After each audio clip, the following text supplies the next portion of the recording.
Bonjour et bienvenue dans cette nouvelle vidéo qui sera un point lecture. Je vais donc vous présenter les lectures que j'ai pu faire au mois de juillet.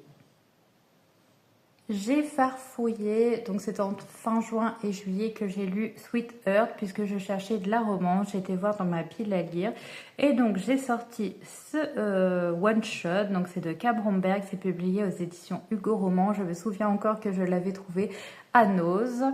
Donc dans cette histoire, nous suivons Sailor qui a sa boutique de cupcakes, mais malheureusement ça ne fonctionne pas très bien.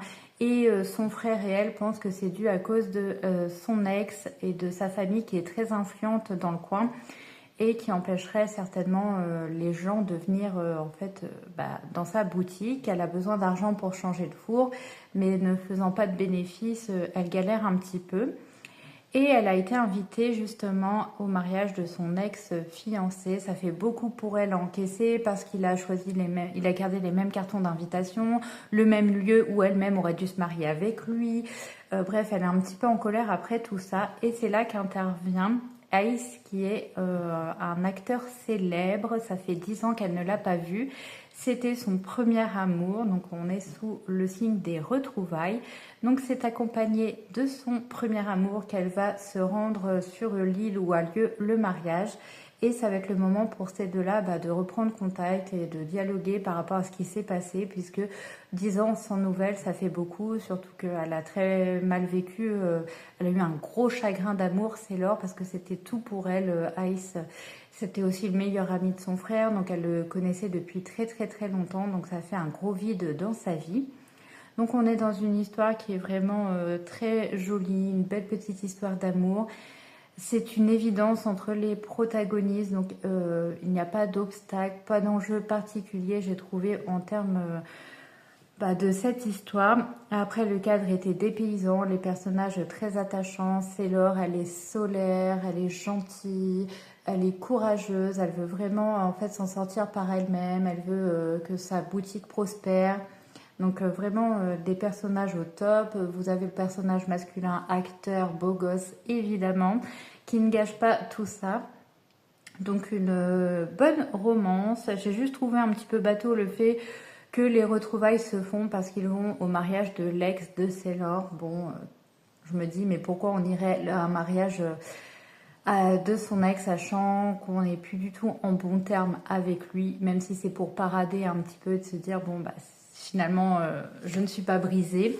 Bon, bref, en tout cas, eh bien, écoutez, j'étais contente de sortir cette romance de ma pile à lire et j'ai trouvé qu'en plus, la lire en plein été, c'était top parce que vous avez l'ambiance île, soleil, plage. Donc franchement, si vous aimez lire vos livres par rapport aux saisons, n'hésitez pas à sortir Sweet Earth de votre pile à lire au beau jour.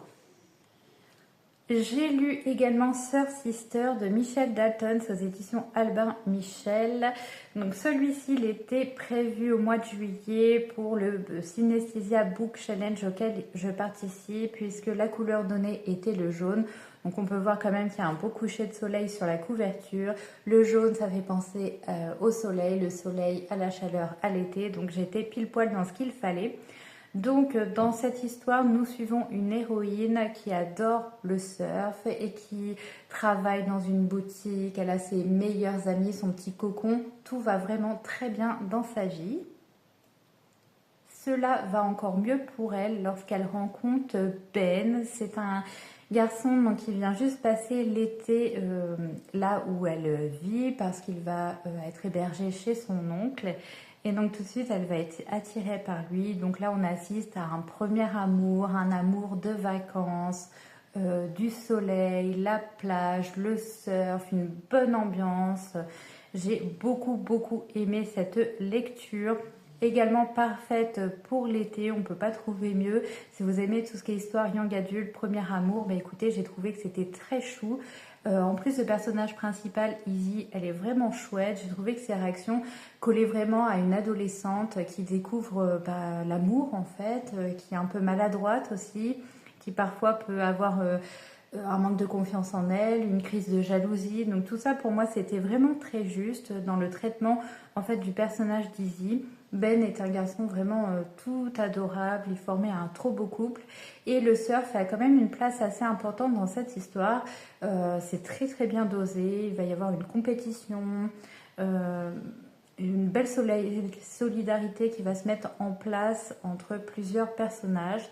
L'amitié entre les filles, franchement j'ai beaucoup aimé, il y a de belles valeurs qui ressortent de ce livre. J'ai également lu Couple improbable, le tome 2 Player, c'est de T.G. Fart, donc c'est en numérique, je vais vous afficher bien entendu la couverture, j'adore les couleurs de cette couverture d'ailleurs. Donc ce livre, je l'ai lu grâce aux votes qui ont été faits donc, dans ma vidéo à vous de choisir. En fait, j'avais une belle égalité entre les trois titres et j'ai demandé à Sylvie Bonheur en mots de trancher et elle a donc choisi cette romance et ça m'allait extrêmement bien. Et en plus j'avais relu le premier tome il n'y a pas très longtemps, comme ça je suis dans ma lancée et j'essaierai d'en lire un tous les 2-3 mois. Donc dans cette histoire nous suivons Lila et Ryan qui sont les meilleurs amis respectifs du couple du premier tome. Donc Lila, elle est journaliste à New York et Ryan, donc il travaille en tant que chauffeur, garde du corps de son meilleur ami qui est acteur. Pour un article, Lila va se rendre où habite Ryan. Elle va être hébergée donc chez Eric, l'acteur qui est donc en couple avec sa meilleure amie Tia. Et tous les deux vont se rapprocher, ils se connaissent déjà, ils ont eu l'occasion de se voir. Tout de suite, il y a une belle amitié qui est née entre ces deux-là, qui aiment beaucoup se titiller, se chamailler, beaucoup de joutes verbales entre eux, ça c'était très sympa. On sent évidemment une attirance très forte physique entre ces deux-là. Ils sont beaux, vous connaissez le topo, tous les deux sont attirés l'un par l'autre. Sauf qu'il y a un problème. Lila, elle n'est pas faite pour les aventures d'un soir. Elle sait qu'elle voudra toujours plus. Quant à Ryan, lui, au contraire, c'est plutôt des histoires sans lendemain qu'il recherche. D'ailleurs, je vous lis une petite citation. Les aventures sans lendemain, pas pour moi. Les petites amies, pas pour lui. Ça se résume à ça. On sait très bien qu'à un moment, il va y avoir un craquage entre eux. Et je vous avoue que j'aurais voulu qu'il arrive plus tardivement dans l'histoire parce que j'aimais tellement le démarrage avec cette tension entre eux et justement le fait de ne pas céder à la tentation, les voir se chamailler, c'est vraiment ce qui m'a plu parce qu'une fois qu'ils sautent le pas, vous allez avoir pas mal de spicy qui va suivre et c'est juste la question de oui mais ça va s'arrêter à un moment donné, Lila voudra plus, Ryan non. Donc c'est vrai qu'à partir du moment où il saute le pas, j'ai trouvé que c'était un petit peu moins captivant, que c'était un petit peu répétitif. Bon après c'est sympa, on les suit, ils vont apprendre quand même à se connaître, ils vont aller au-delà de leur rapport physique. C'est des personnages qui sont tout de suite très attachants, évidemment. J'ai beaucoup aimé quand même cette lecture, mais j'aurais pu l'adorer si vraiment j'aurais eu encore plus de tension, plus d'enjeux dans le couple. Ça aurait été franchement mieux. Je ne sais pas si vous allez entendre un peu de bruit derrière moi, mais j'ai ma chienne qui ronfle. Voilà, donc je ne vais pas l'empêcher de vivre non plus. Donc si vous entendez des petits bruits, c'est ma petite chienne qui dort derrière.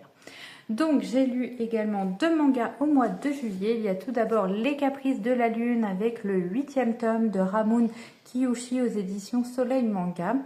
J'avance tranquillement dans cette série que j'aime vraiment beaucoup. C'est du shoujo, c'est de la romance entre 2 lycéens qui ne font que se taquiner. Donc vous avez plein de petites scènes qui vont s'enchaîner. Vous allez les voir chez l'un, chez l'autre, au lycée. Vous allez avoir des personnages qui gravitent un petit peu autour d'eux, des amis respectifs.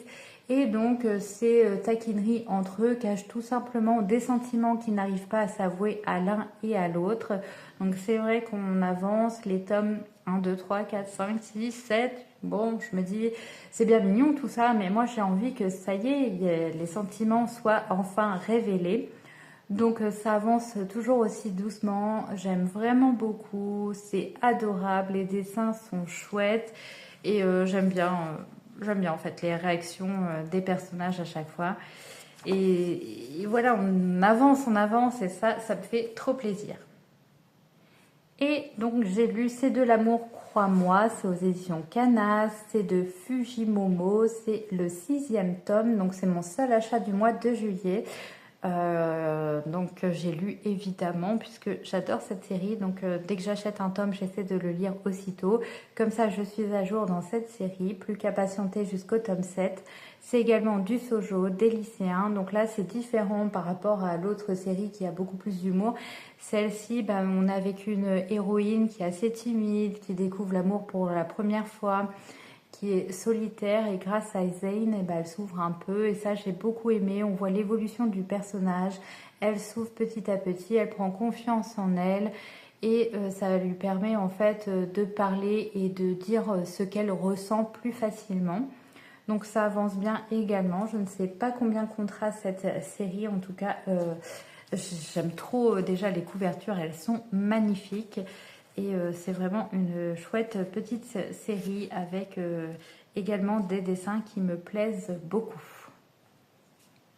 Et bien voilà pour ce point lecture sous le signe de la romance. C'est ce que j'avais envie de lire en juillet. J'ai passé de bonnes lectures, donc je suis bien contente. Je sais plus ou moins ce que je vais lire pour le mois d'août. Du moins j'ai 2 romans. Un par rapport au Synesthésia Book Challenge et un autre que j'ai trop envie de lire avant que l'été ne nous quitte, même si j'ai hâte, je vous l'avoue. Mais après, si je ne lis pas au mois d'août, début septembre, mais après je vais plus être dans le mood, donc ça attendra sinon l'année prochaine. Donc n'hésitez pas à me dire quelle est votre meilleure lecture du mois de juillet, et à très vite.